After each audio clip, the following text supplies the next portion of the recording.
Hello, नमस्कार sir. नमस्कार.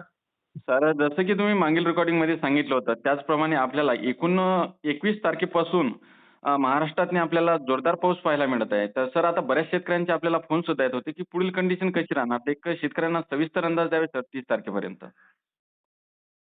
साधारणपणे आता जुलैचा जो उत्तरार्ध आहे, जो जुलै बाकी आहे. आज हो. आपण 22 तारखेला आहोत हं, हं. आणि साधारण रफली आज आपण जर बघितलं तर ते कमी दाबाचं क्षेत्र मध्य प्रदेशच्या पूर्वेला आहे हो, आणि ते आता थोडं पश्चिमेला सरकण्याची शक्यता आहे. हो, त्या दरम्यान अरबी समुद्रातून मोठ्या प्रमाणात बाष्प खेचलं जातंय हो. आणि त्यामुळे महाराष्ट्राच्या बहुतांश जिल्ह्यामध्ये थंडीचं वातावरण आहे. बरोबर सर. आणि साधारणपणे ते आणखी एखाद दिवस राहण्याची शक्यता आहे. हां, हां. त्याचा प्रभाव उत्तर महाराष्ट्रामध्ये आजच्यापेक्षा उद्या जास्त राहील हं. आणि त्यामुळे पश्चिम महाराष्ट्राकडून पावसाचं प्रमाण थोडं कमी होईल. हां, हां. परंतु उत्तर महाराष्ट्रामध्ये आजच्यापेक्षाही उद्या आणि आज रात्री देखील खूप मोठं वातावरण आपल्याला कोकण किनारपट्टी, घाटमाथा, हो. उत्तर महाराष्ट्र, नाशिक जिल्ह्यासहित छत्रपती संभाजीनगर, हं. बुलढाणा, अकोला, अमरावतीच्या उत्तरेला हं, हं. बऱ्यापैकी पावसाळी वातावरण आपल्याला पुढे 23 तारखेपर्यंत राहील असा अंदाज.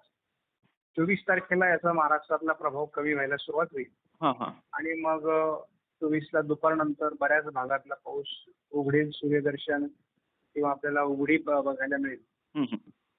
मात्र मग 25ला पुन्हा स्थानिक वातावरण असेल हो. तर मग घाटमाथा आणि विदर्भ किंवा अगदी पश्चिम महाराष्ट्रापर्यंत पावसाळी वातावरण हां. आपल्याला 25ला दुपारनंतर बघायला मिळेल. हं, हं. वळीव स्वरूपातला पाऊस असेल. हो. 26लाही स्थानिक वातावरण चांगलं राहील महाराष्ट्रामध्ये. कमी हां. दाब उत्तरेला निघून गेलेला असेल म्हणजे कमी दाबाचा इफेक्ट कमी होईल. हां, हां, हां. नंतर मग 27ला पुन्हा विदर्भ आणि कोकण, घाटमाथा असं पावसाळी वातावरण राहील. हो. म्हणजे एक लक्षात घ्या की जो पावसाचं प्रमाण विदर्भामध्ये कमी आहे हो. तर तो जुलैमध्ये विदर्भ आणि कोकणात जास्त पाऊस होत असतो. हो, बरोबर. कोकणामध्ये सरासरीच्या वरती पाऊस गेलेला आहे. हं, हं, हं. परंतु विदर्भाची परिस्थिती थोडी खराब आहे. हो, तर बरोबर. मग विदर्भातली ती परिस्थिती उरलेल्या जुलैमध्ये हं. चांगली राहील हां. आणि ते काही पावसाचं प्रमाण विदर्भामध्ये कमी आहे सर्व जिल्ह्यांमध्ये. हो. त्याची कमी बऱ्यापैकी भरून निघेल असा अंदाज.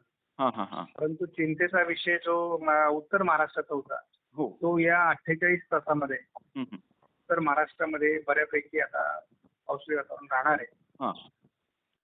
त्यामुळे उत्तर महाराष्ट्राचे विषय बऱ्यापैकी कमी होईल. हं, हं. राहिला पश्चिम महाराष्ट्राचा आणि मध्य महाराष्ट्रामध्ये पावसाचं प्रमाण कमी आहे.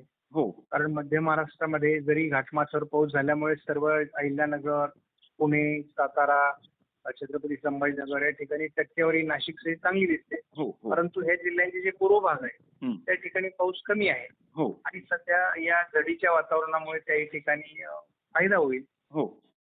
त्यानंतर आपण असंही बघतो की 30 आणि 31 तारखेपर्यंत आपल्याला विदर्भ, पश्चिम महाराष्ट्र, कोकण किनारपट्टी असा पाऊस दिसेल. हो.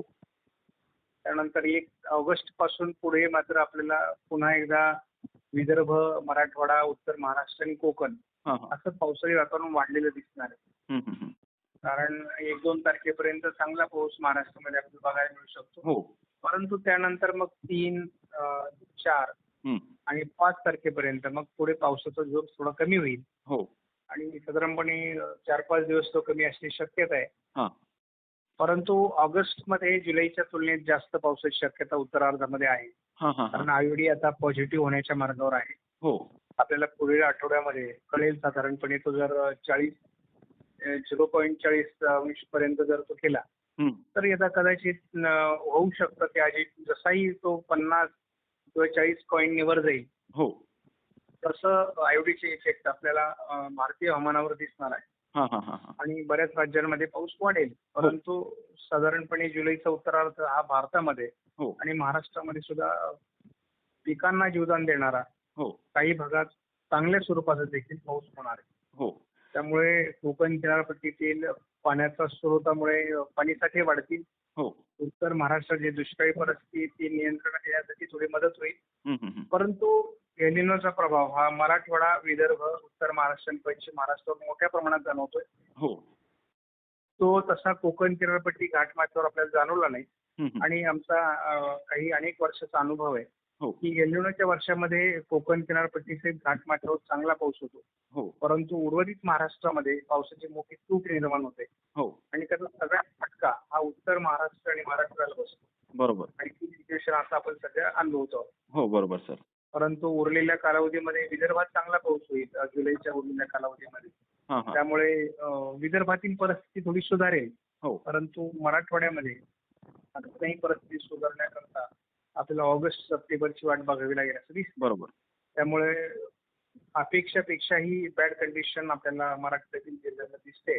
हो, कारण पिकं पेरलेली आहेत, लवकर पेरण्या झाल्यात त्या लोकांना. कारण मध्ये मला वाटतं 8 ऑगस्टच्या दरम्यान हं. 8 जूनलाच त्यांना पाऊस झालेला होता आणि त्यामुळे पेरण्या केल्या होत्या लोकांनी घाईघाईमध्ये. हो, त्यामुळे मग जुलैमध्ये कमी पावसाची ओढ तिथे पडल्यामुळे बरीच पिकं करपण्याच्या मार्गावर देखील आहेत. बरोबर. आज आणि उद्या जी झड राहणार आहे त्यामध्ये जर काही पिकांना जीवदान मिळालं मराठवाड्यात तर चांगली गोष्ट आहे. हो, परंतु ज्या भागात पाऊस होणार नाही त्या भागातील पिकांना फार धोका पुढे राहण्याची शक्यता आहे. हो. त्यामुळे यावर्षी सगळ्यात वाईट परिणाम हा आपल्याला एलिनोचा मराठवाडा, पश्चिम महाराष्ट्रावर दिसतो. हां, हां, हां, हां. मात्र सर पुढील 24 तासातनी काही भागातनी पूरपरिस्थिती काही वगैरे निर्माण होण्याची शक्यता आहे का? पूर परिस्थिती घाटमाथ्यावर होणाऱ्या पावसामुळे हं, हं. थोडा परिणाम होईल आणि थोडं असं मला दिसतंय की जळगाव जिल्ह्यामध्ये छत्रपती संभाजीनगर, बुलढाणा, अकोला, हो. नाशिक जिल्ह्यामध्ये हं, हं. थोडा अहिल्यानगरच्या काही पश्चिमी भागात हो. पावसाचं प्रमाण अधिक राहण्याची शक्यता आहे. त्याबरोबरच पालघर आणि ठाणे जिल्ह्यामध्ये हं. सुद्धा अतिवृष्टी काही भागात होणार आहे. हो. त्याच्यामुळे या ठिकाणाहून उगम पावणाऱ्या नद्यांना पूर येण्याची शक्यता नाकारता येते. बरोबर आहे. मात्र सर शेतकऱ्यांना काही सतर्कतेचा इशारा सांगणार का तुम्ही तुमच्या माध्यमातून? ते सतर्कतेचा काही इशारा नाहीये सध्या, कारण घाटमाथ्यावरून उगम पावणाऱ्या नद्यांच्या प्रवाहांना वाढणार आहेत. हं, हं. तर त्यामुळे त्यांनी या नद्यांच्या काठाला राहणाऱ्या लोकांनी थोडं सावध राहावं. हो. शिवाय नाशिक जिल्ह्यामध्ये आणि धुळे, नंदुरबार, जळगाव, हं.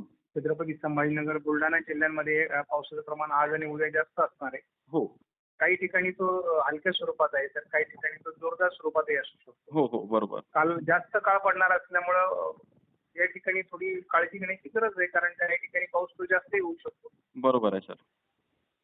मात्र सर बऱ्याच शेतकऱ्यांच्या माध्यमातून मला तुमच्या मेन चॅनलविषयी विचारण्यात येत आहे. तर तुमच्या मेन चॅनलविषयी शेतकऱ्यांना सांगा सर. आपलं मुख्य चॅनल शेती माझी प्रयोगशाळा आहे आणि हो.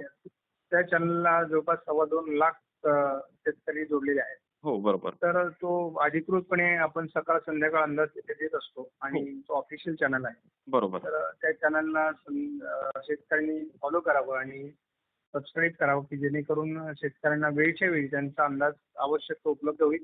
बरोबर. माझा डॉक्टर मच्छिंद्र बांगर ब्लॉग नावाचा चॅनल आहे, जिथे मी फक्त रविवारी व्हिडिओ देत असतो. हो. आणि हाही चॅनल शेतकऱ्यांनी बरोबर ठेवावा की जेणेकरून बरोबर. आठवडी अंदाज किंवा दीर्घावधीचे अंदाज त्या ठिकाणी त्यांना मिळू शकतील. हो, बरोबर. नक्कीच सर. नक्कीच सर तुम्ही शेतकऱ्यांनी एक महत्त्वपूर्ण आणि डिटेलमध्ये माहिती दिल्याबद्दल धन्यवाद सर. ओके, धन्यवाद.